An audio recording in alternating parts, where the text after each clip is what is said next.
ಆತ್ಮೀಯ ಬಂಧುಗಳೇ, ಮಹಾಭಾರತ ಉದ್ಯೋಗ ಪರ್ವ. ಇದರಿಂದ ಪರಶುರಾಮರು ಮತ್ತು ಮಹರ್ಷಿ ಕಣ್ವರು ಸಂಧಿಗೋಸ್ಕರ ಅನುರೋಧನೆ ಮಾಡ್ಕೊಳ್ಳೋದು ಮತ್ತು ದುರ್ಯೋಧನ ಅದನ್ನು ಉಪೇಕ್ಷೆ ಮಾಡೋದು, ಈ ವಿಷಯದ ಬಗ್ಗೆ ನಾವು ತಿಳ್ಕೊಳ್ಳೋಣ. ವೈಶಂಪಾಯನರು ಹೇಳ್ತಾರೆ, ಭಗವಂತ ಕೃಷ್ಣ ಯಾವಾಗ ಈ ಎಲ್ಲ ಮಾತುಗಳನ್ನು ಕೂಡ ಹೇಳ್ತಾನೋ ಆಗ ಸಭಾಸದರೆಲ್ಲರಿಗೂ ಕೂಡ ರೋಮಾಂಚನವಾಗುತ್ತೆ ಮತ್ತು ಅವರು ಚಕಿತರು ಕೂಡ ಆಗ್ತಾರೆ. ಅವರು ಮನಸ್ಸೊಳಗೆ ಬೇರೆ ಬೇರೆ ಪ್ರೀತಿಯ ವಿಚಾರಗಳನ್ನು ಮಾಡೋದಕ್ಕೆ ಶುರು ಮಾಡ್ತಾರೆ. ಅವರಿಂದ ಯಾವುದೇ ರೀತಿಯ ಉತ್ತರ ಕೂಡ ಬರಲಿಲ್ಲ. ಅಂದರೆ ಸಭಾಸದರಿಗೂ ಕೂಡ ಪಾಂಡವರು ಈ ರೀತಿ ವಿಚಾರಗಳನ್ನು ಹೇಳಿದ್ದಾರೆ ಅಂತ ಹೇಳ್ತಾನೆ. ಮತ್ತೆ ಈಗ ಧೃತರಾಷ್ಟ್ರ ಸರಿಯಾದ ನಿರ್ಧಾರವನ್ನು ತಗೊಂಡಿಲ್ಲ ಅಂತಂದ್ರೆ ಈ ಕ್ಷತ್ರಿಯರೆಲ್ಲ ನಾಶ ಆಗ್ತಾರೆ ಅನ್ನೋದು ಕೂಡ ಹೇಳ್ತಾನೆ. ಧೃತರಾಷ್ಟ್ರನಿಗೆ ಕೃಷ್ಣ ಇದೆಲ್ಲ ಹೇಳಿದ್ರೂ ಕೂಡ ಯಾವ ರೀತಿ ಕೂಡ ಉತ್ತರನೇ ಬರಲಿಲ್ಲ. ಎಲ್ಲ ರಾಜರು ಕೂಡ ಮೌನವಾಗಿರ್ತಾರೆ. ಈ ರೀತಿ ಎಲ್ಲರೂ ಮೌನವಾಗಿರೋದನ್ನ ನೋಡಿ ಆ ಸಭೆಯಲ್ಲಿ ಕೂತಿದ್ದಂತಹ ಮಹರ್ಷಿ ಪರಶುರಾಮರು ಹೇಳ್ತಾರೆ. ಏನು ಹೇಳ್ತಾರೆ ಅಂತಂದರೆ, ಧೃತರಾಷ್ಟ್ರನಿಗೆ, ರಾಜನೇ, ನೀನು ಎಲ್ಲ ರೀತಿಯ ಸಂದೇಹಗಳನ್ನು ಬಿಟ್ಟುಬಿಡು, ಒಂದು ಸತ್ಯದ ಮಾತನ್ನು ಕೇಳು. ಅಂದರೆ ನಾನೊಂದು ನಿಜವಾದ ಮಾತನ್ನು ಹೇಳ್ತೀನಿ, ಅದನ್ನು ಕೇಳಿಸ್ಕೊ, ಅದು ನಿನಗೆ ಸರಿ ಅಂತ ಅನಿಸಿದ್ರೆ ಅದಕ್ಕನುಸಾರವಾಗಿ ನೀನು ನಡ್ಕೋ ಅಂತಂದ್ಬಿಟ್ಟು ಯಾವುದೋ ಒಂದು ಘಟನೆಯನ್ನು ಹೇಳೋದಕ್ಕೆ ಅವರು ಹೇಳ್ತಾ ಇದ್ದಾರೆ.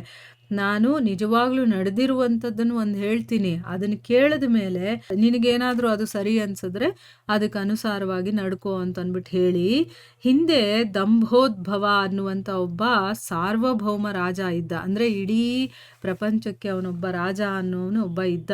ಪ್ರತಿದಿನ ಬೆಳಗ್ಗೆನೇ ಎದ್ದು ಬ್ರಾಹ್ಮಣ ಮತ್ತು ಕ್ಷತ್ರಿಯರನ್ನ ಕೇಳ್ತಾ ಇದ್ನಂತೆ.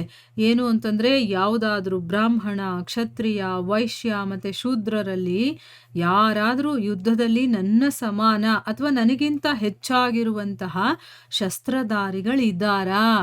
ಅಂದರೆ ನಾನೇ ಗ್ರೇಟ್ ಅನ್ನೋದು ಅವನ ಮನಸ್ಸಲ್ಲಿ. ಅದಕ್ಕೋಸ್ಕರ ಅವನು ಪ್ರತಿದಿನ ಬೆಳಗ್ಗೆ ಎದ್ದು ಇದೇ ಅವನು ಕಿರ್ಚಾಡ್ತಿದ್ನಂತೆ, ಯಾರಾದರೂ ಇದೀರಾ ಅಂತಂದ್ಬಿಟ್ಟು ಈ ರೀತಿ ಹೇಳ್ತಾ ಆ ರಾಜ ಅತ್ಯಂತ ಗರ್ವೋನ್ಮತ್ತನಾಗಿ ವಿಚಾರಣೆ ಮಾಡ್ತಾ ಇರ್ತಿದ್ನಂತೆ.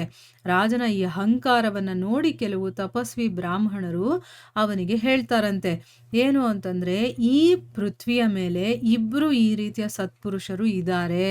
ಅಂದರೆ ಅವನು ಕೇಳ್ತಾನಲ್ಲ, ಯಾರಾದರೂ ಇದಾರಾ ಅಂತಂದ್ಬಿಟ್ಟು, ನನಗಿಂತ ಹೆಚ್ಚಾಗಿರುವಂಥ ಶಸ್ತ್ರಧಾರಿಗಳು, ನನ್ನಷ್ಟು ಬಲಶಾಲಿಗಳು, ಇವರೆಲ್ಲ ಯಾರಾದರೂ ಇದ್ದಾರಾ ಅಂತ ಕೇಳ್ತಾನಲ್ಲ. ಅದಕ್ಕೆ ಕೇಳಿ ಬೇಜಾರಾಗಿ ಕೆಲವು ತಪಸ್ವಿ ಬ್ರಾಹ್ಮಣರು ಏನು ಮಾಡ್ತಾರೆ, ಹೌದು, ಈ ಪೃಥ್ವಿಯ ಮೇಲೆ ಇಬ್ಬರು ಸತ್ಪುರುಷರು ಇದ್ದಾರೆ, ಅವರು ಸಂಗ್ರಾಮದಲ್ಲಿ ಅನೇಕರನ್ನ ಪರಾಸ್ತಗೊಳಿಸಿದ್ದಾರೆ, ನೀನು ಯಾವತ್ತೂ ಕೂಡ ಅವರಿಗೆ ಸರಿಸಮಾನ ಆಗೋದಿಲ್ಲ, ಅವರು ಸರಿಯಾಗಿ ನೀನು ಹೋರಾಡೋದಕ್ಕೂ ನಿನಗಾಗೋದಿಲ್ಲ ಅಂತಂದ್ಬಿಟ್ಟು ಅವ್ರು ಹೇಳ್ತಾರೆ. ಅದಕ್ಕೆ ರಾಜ ಕೇಳ್ತಾನೆ, ಆ ವೀರ ಪುರುಷರು ಎಲ್ಲಿದ್ದಾರೆ, ಅವರು ಎಲ್ಲಿ ಹುಟ್ಟಿದ್ದಾರೆ, ಅವರು ಯಾವ ಕೆಲಸ ಮಾಡ್ತಾ ಇದ್ದಾರೆ ಮತ್ತು ಅವ್ರು ಯಾರು ಅಂತೆಲ್ಲ ಅವನು ಪ್ರಶ್ನೆ ಮಾಡ್ತಾನೆ.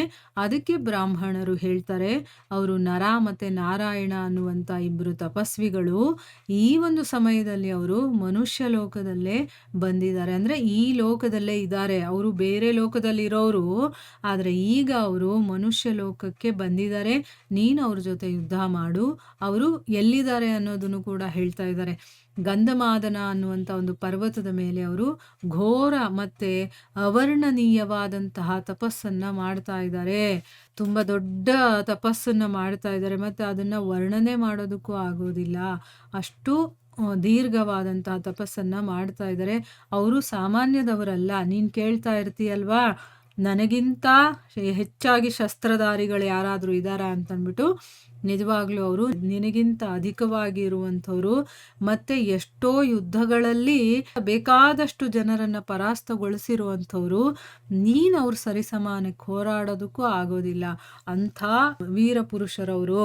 ಅವ್ರ ಹೆಸರೇನು ಅಂತಂದರೆ ನರ ಮತ್ತು ನಾರಾಯಣ ಅನ್ನುವಂಥ ತಪಸ್ವಿಗಳವರು.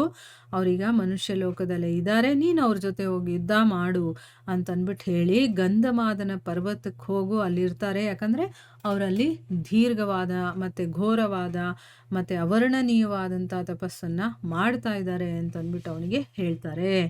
ಇಲ್ಲಿಗೆ ನಾವು ನಿಲ್ಲಿಸೋಣ. ಹರೇ ಕೃಷ್ಣ.